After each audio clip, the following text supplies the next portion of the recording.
They called it the day the mathematics of war changed forever. 12,000 feet above Brandenburg, Oberleutnant Wilhelm Hoffmann stared at the horizon and felt his blood run cold. 400 B-17s stretched before him like an endless metal river, their contrails painting white scars across the March sky. It was March 7, 1944, and Hoffmann had seen this dance 100 times before.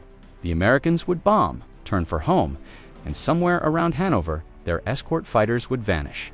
Low on fuel, always low on fuel. That's when the slaughter would begin.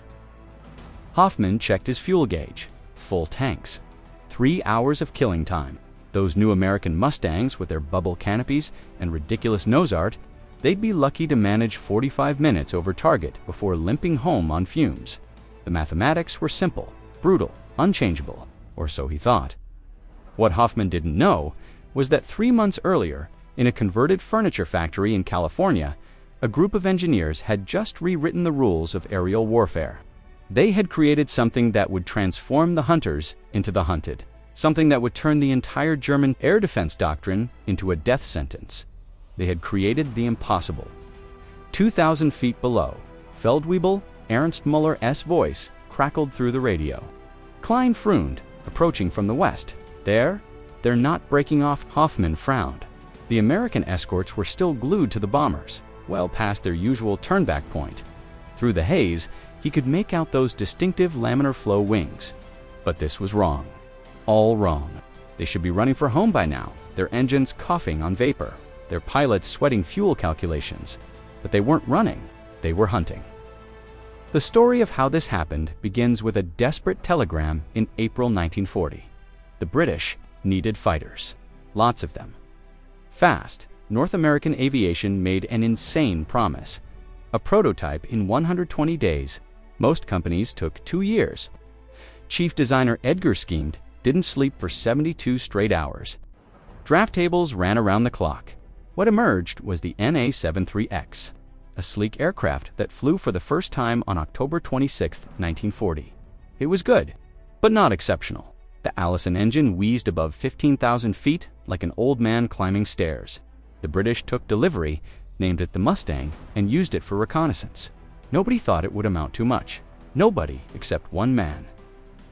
In April 1942, a Rolls-Royce test pilot named Ronald Harker flew a Mustang and had an epiphany that would change the war.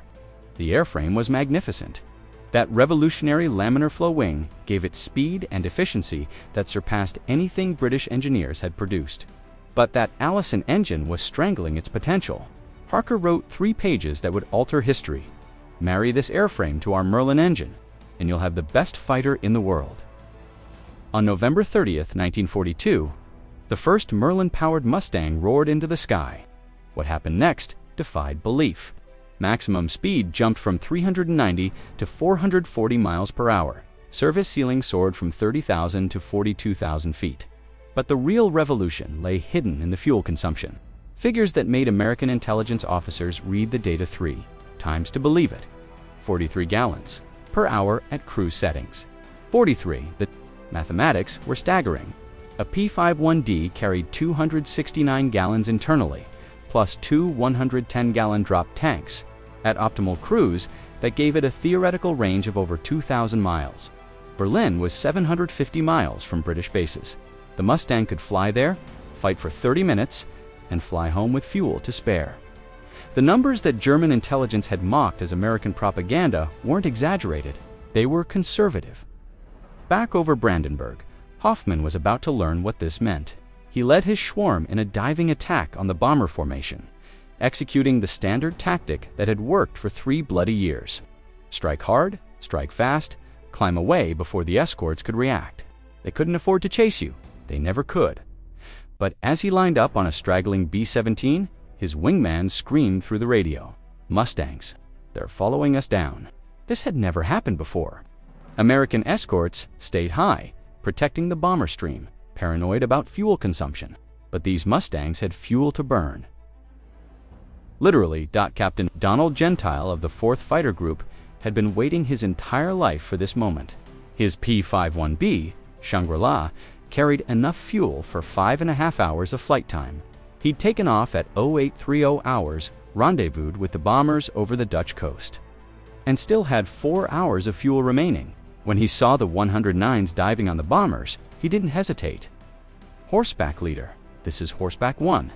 Bandits, 2 o'clock low. Going down, every foot of altitude was potential energy. Every mile per hour was kinetic energy. In dogfighting, energy was life. German pilots had perfected energy conservation, making slashing attacks and using altitude to escape. But they'd never faced escorts that could spend energy like millionaires throwing cash. Gentile pushed his throttle to war emergency power. The Merlin engine screamed to 3,000 RPM, gulping fuel at 150 gallons per hour. In a Spitfire or P-47, such extravagance would leave you gliding home. In the Mustang, he could maintain this setting for 20 minutes and still have reserves. Hoffman saw the Mustang coming but wasn't worried. He'd been bounced before. Quick burst at the bomber, half roll, dive to gain separation. The Americans always broke off. They had 2, but as he fired a stream of 20mm shells toward a B-17's No. 3 engine, he realized the Mustang wasn't breaking off. It was getting closer. The debriefing reports from German pilots in early 1944 tell a story of growing terror. The new American fighters exhibit puzzling behavior, wrote Hauptmann Friedrich Beck of JG-1. They pursue to very low altitudes and vast distances. Our traditional tactics no longer work. They seem to have unlimited fuel. He wasn't wrong. Colonel Hubert Zemmick, commander of the 56th Fighter Group, had revolutionized escort tactics based on the Mustang's capabilities. Forget staying close to the bombers, he told his pilots. Your job is to clear the sky, hunt them, chase them, run them down. You've got the fuel. Use it. This shift from defensive to offensive escort shattered 3 years of German interceptor doctrine. For 3 years, they'd relied on Allied fuel limitations to create windows of opportunity. They would loiter outside escort range, wait for the little friends to turn back, then pounce. The Mustang closed that window and nailed it shut. Major Gunther Specht, commanding JG-11, recorded his frustration. The American fighters appear over our airfields as we are landing. They follow us to treetop level. They circle our bases waiting for us to take off. We are being hunted in our own airspace. The numbers tell a brutal story. In January 1944, before the Mustang achieved dominance, the 8th Air Force lost 377 heavy bombers. By May, with Mustangs flying 60% of escort missions, losses dropped to 148. German fighter losses showed the inverse nightmare. January saw the Luftwaffe lose 307 fighters. By May, 432, but worse than the numbers was what they represented. The psychology of air combat had inverted. Lieutenant Heinz Noak of JG-11 captured it in his diary. The hunters have become the hunted. We take off knowing the Americans will be waiting. We can no longer choose when to fight. They are always there, like sharks circling wounded prey. The Mustang's range allowed for tactics that would have been suicide in any other fighter. After escorting bombers to target, Mustang pilots would drop to the deck and strafe anything that moved. Airfields, rail yards, vehicle convoys. They'd arrive back at base with gun camera footage of locomotives exploding and Messerschmitts burning on the ground. Technical Sergeant Charles Bailey, a crew chief with the 357th Fighter Group, remembered the change. Early in 44, pilots came back talking about saving bombers. By summer, they were competing to see who could shoot up the most trains. One pilot, Captain Fletcher Adams, came back with tree branches in his air scoop. He'd been flying that low. The Germans tried to adapt. They experimented with larger drop tanks, but the fundamental efficiency gap couldn't be bridged. A Messerschmitt Bf-109G burned 70 gallons per hour at cruise. A Focke-Wulf 190 consumed even more. Even with drop tanks, they couldn't match American range. In desperation, the Luftwaffe developed new tactics. Company front attacks massed 40 to 60 fighters for single devastating passes. But these required assembly time, and roving Mustangs would shred them before they could form. The mathematics of attrition were inexorable. Every German pilot lost represented years of training that couldn't be replaced. Every American pilot lost was replaced by 2 more products of a training system, producing 3,000 new pilots monthly. General Adolf Galland, commander of German fighter forces, saw it clearly. The Mustang was decisive, not because it was superior in combat, though it was very good, but because it could be everywhere. We could no longer find safety anywhere. Even our training bases in Czechoslovakia were under attack. The production figures added another dimension to Germany's nightmare. North American Aviation's Inglewood plant produced 20 Mustangs per day by mid-1944. The Dallas plant added 15 more. Monthly production peaked at 630 Mustangs. In December 1944, Germany produced approximately 33,000 single-engine fighters during the entire war. North American built 15,586 Mustangs. With production accelerating as German factories burned, Colonel Johannes, commanding JG-77, wrote desperately in September 1944. The enemy's numerical superiority is crushing, but worse is their operational freedom. Our pilots must fight over their own airfields. They must conserve fuel while the Americans burn it freely. They must calculate every maneuver while the enemy attacks with abandon. We are fighting arithmetic against abundance. The kill ratios reflected this new reality. In 1943, German fighters claimed 3 Allied aircraft for every loss. By late 1944, Mustangs were claiming 6 German aircraft for every loss. The top American aces all flew Mustangs. Major George Preddy scored 26 victories. Colonel John Mayer claimed 20. Captain Don Gentile got 23. These weren't defensive victories. These were hunting victories. Operation Jackpot in May 1944 specifically targeted German training bases. Mustangs would fly 700-mile missions to catch student pilots in the air. On May 29th, Mustangs from the 78th Fighter Group caught an entire training flight over Leipzig. 12 Messerschmitt 109s, flown by students, were shot down in 4 minutes. The instructors flying alongside their students were powerless to intervene. Oberfeld-Wibbel Siegfried Bethke, a flight instructor, survived one such encounter. We were practicing formation flying, basic maneuvers. Suddenly, there were Mustangs everywhere. My students had perhaps 20 hours in fighters. The Americans had hundreds. It was not combat, it was execution. By December 1944, Germany had lost daylight air superiority over its own territory. The Ardennes Offensive, Hitler's last gamble, launched on December 16th with explicit orders to attack only in bad weather. The reason was simple. Clear skies meant Mustangs. Mustangs meant annihilation. The fuel situation had become catastrophic. German fighters were limited to 1 combat sortie per day, often not even that. American pilots were flying double missions: take off at dawn, escort the morning raid to Munich, return for lunch and refueling, then escort the afternoon raid to Frankfurt. Captain Robert Johnson of the 56th Fighter Group described a typical late-war mission. We'd escort the bombers to target, then half of us would go hunting. I'd drop down to 5,000 feet and fly east until I found something. I once chased a single truck for 30 miles. Why? Because I could. Because I had the fuel. The Mustang even transformed training. American pilots learned fuel management not to conserve, but to maximize hunting time.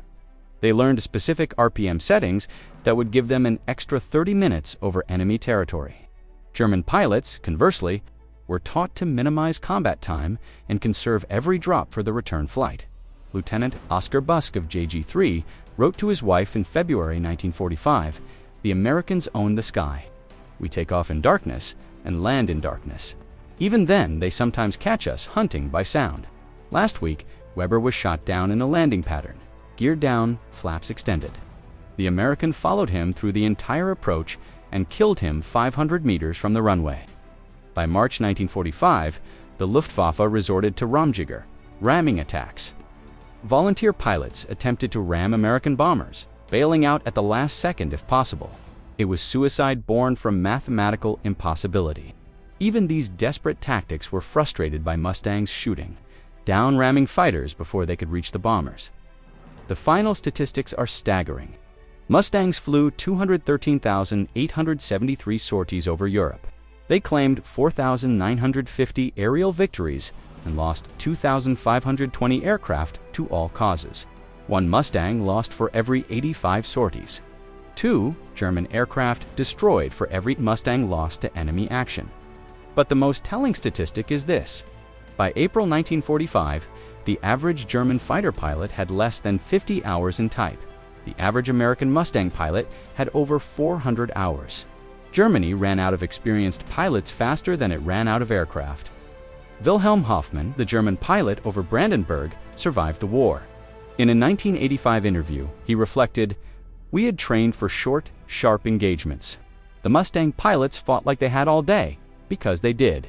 When I finally shot down my first Mustang in January 45, I was so low on fuel I had to glide the last 10 kilometers to my airfield. As I climbed out, another Mustang strafed the field. He had followed me home, watching, waiting. That was when I truly understood. They weren't escorts anymore. They were hunters, and we were the prey." The mathematics of air warfare had been rewritten at 25,000 feet. Distance divided by fuel consumption multiplied by tactical aggression equaled air supremacy. It was an equation written in aluminum and gasoline, solved by young men in the frozen sky, paid for in blood and burning aircraft. The Mustang had become exactly what Ronald Harker predicted, the best fighter in the world. Not through superior dogfighting alone, though it had that, but through something more fundamental. It redefined what a fighter could do and where it could do it. The laughter in German briefing rooms died away, replaced by grim arithmetic and impossible odds. The hunters of the Luftwaffe discovered a harsh truth. When the mathematics of war shift against you, when your enemy can go wherever you go and stay longer, courage and skill become academic exercises. The Mustang extended American power to every corner of Nazi Germany's crumbling empire, painting an equation for air superiority that still defines aerial warfare today. Control of the air goes not to the best dogfighter, but to the force that can put the most fighters in the most places for the most time in the end. The Germans learned what happened when American industrial might married British engineering excellence and pointed east. They learned that arithmetic of abundance always defeats arithmetic of scarcity. They learned that when your enemy's fighters can fly to your capital, orbit for 30 minutes, hunting targets, and still fly home, you haven't just lost air superiority, you've lost the war. The Mustang proved that in modern warfare. Logistics is everything. The best fighter isn't the one that can outturn or outclimb opponents. It's the one that shows up over the battlefield again and again, in numbers that matter, with fuel to fight. German pilots of 1944 learned this lesson in the hardest classroom imaginable. At 25,000 feet, with Mustangs on their tail and nowhere left to run, they discovered that the mathematics of war are as inflexible as the laws of physics and as unforgiving as gravity itself.